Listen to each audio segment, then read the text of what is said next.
Hi guys, welcome to my latest video.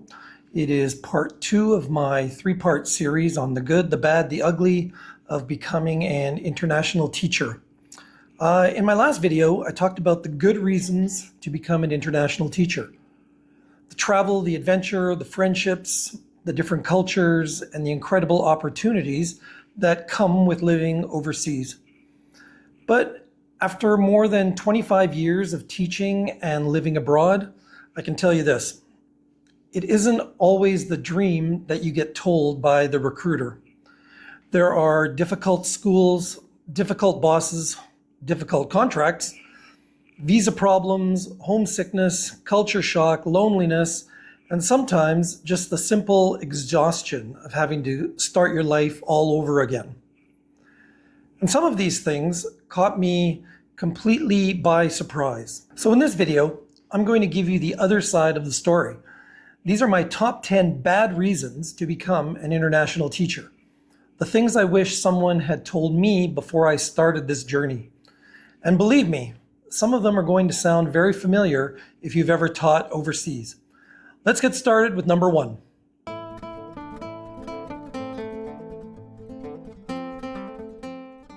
Number 1 is being away from your family when something happens back home. Now, I've seen a few instances where teachers had an emergency back home and they had to go and fly out. And sometimes the schools aren't as accommodating, even though in the contract it says that you get so many days of either bereavement or personal time. They still put up kind of a fight with you, and it really causes some hardships because you are worrying about what's going on at home, but meanwhile, the school is giving you a difficult time about taking the time off to travel back home. Number 2 is constantly saying goodbye to friends, colleagues, and students who move on. There are times when teachers are moving to new jobs, or you've got students and families who you get attached to and their parents get transferred because of their job and they have to leave the school, leave the country.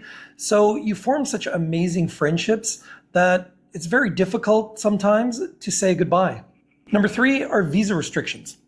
Your ability to stay in the country is often tied to your job because the school applies for the visa that you need. So if you decide to leave a school and are planning to leave the country at the end of your contract, then it's not that bad. It's pretty straightforward. But if you're leaving a school, but you want to stay in the country, but don't have a new job yet, then it can become tricky because if your visa is about to expire and you don't have a new job yet, then you could be in a little bit of a problem.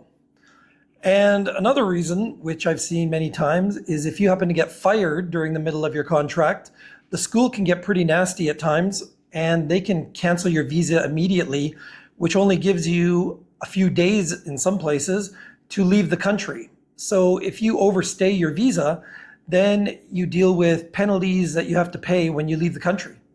Number 4, contracts aren't forever. Even good jobs can disappear after 2 or 3 years. This actually happened to me in one of the schools I was at in Egypt, where a small group of expat teachers were let go because the school wanted to save money and hire local staff instead. So even though it was at the end of our contract, we were let go and we had to find a new job. Number 5 is culture shock, especially when everyday things in your home country are completely different in the country you're living in. For me, the biggest thing that I had to get used to was driving a car. When I was in Thailand, I had to get used to driving on the other side of the road. I was not used to driving on the left-hand side of the road with the steering wheel on the right-hand side of the car. It took a little getting used to.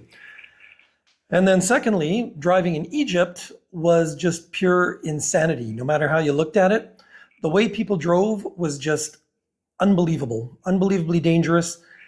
Turning without looking, watching videos on their phones as they're driving, driving against traffic, driving on the lines on the street, and the list goes on and on. So that definitely took some getting used to.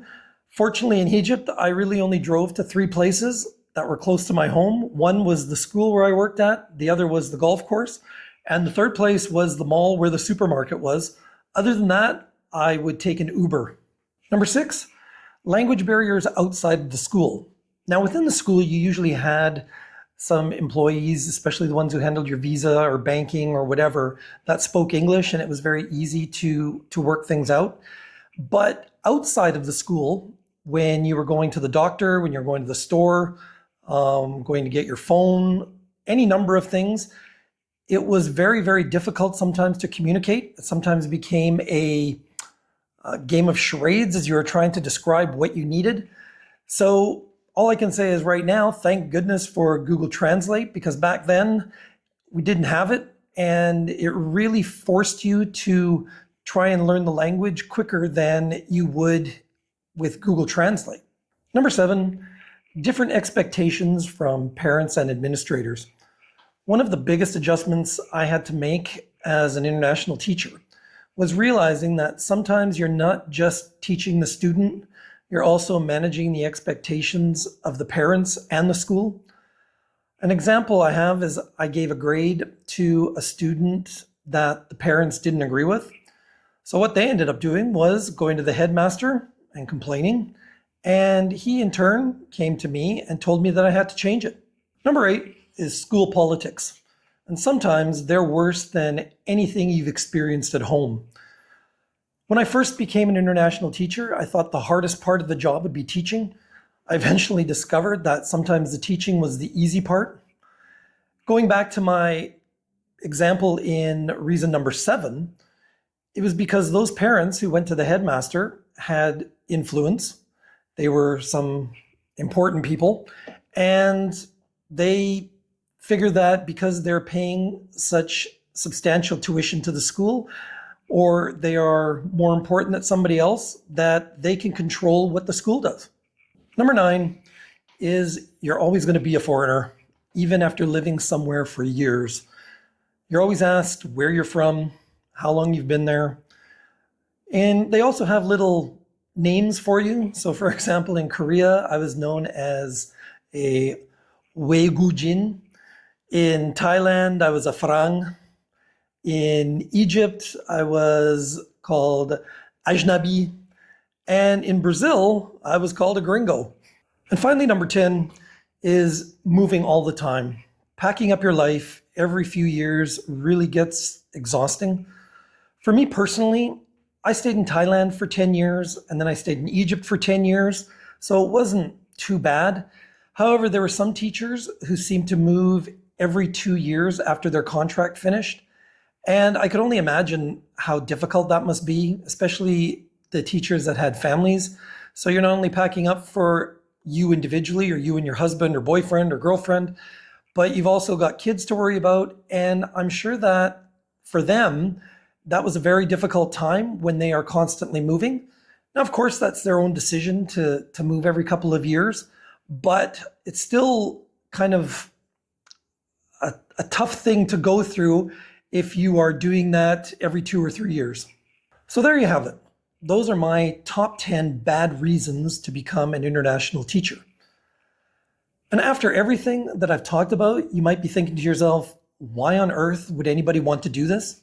And that's a fair question, because there are difficult schools, there are difficult bosses, there are cultural differences, there's homesickness, bureaucracy, school politics, and plenty of moments when you wonder whether or not you made the right decision. But here's the thing. I wouldn't trade the life I've had for anything. The bad experiences have taught me just as much as the good ones. They've made me more adaptable, more patient, and probably a lot better at figuring out which battles are worth fighting. And if you've watched both videos so far, you know there's still one side of this story left. Because sometimes international teaching isn't just good and it isn't just bad. Sometimes it gets downright ugly. And that's what we're going to talk about next, the ugly side of it. So if you've liked this video, please give it a like, please subscribe, and I will see you in the next one.